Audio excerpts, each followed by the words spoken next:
धर के आवे गोरी ते मवा पीनेला आव बहान घर के तोरी से मिलेला दोनों झूम ले बो नाच ले बो गाबो छत्तीसगढ़िया गाना देखिए बस ये गाना नहीं गाना छत्तीसगढ़िया गाओ फिर कथा होगा टुकड़ी धर के आवे गोरी ते मवा पीनेला आव बहान घर के तोरी से मिलेला टुकड़ी धर के आवे गोरी ते मवा पीनेला आव बहान घर के तोरी से मिलेला दोनों झूम ले बो नाच ले बो गाबो छत्तीसगढ़िया गाना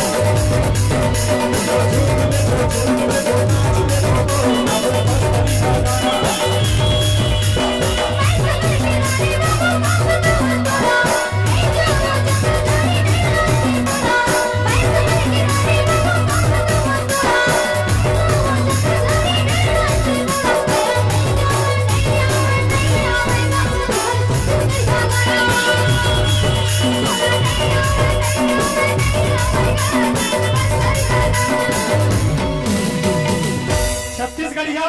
सबसे बढ़िया तब कैसे नहीं आने का कभी ओकरे लसु मैं कथाओं का टुकड़ी धर के आवे गोरी ते मवा पीनेला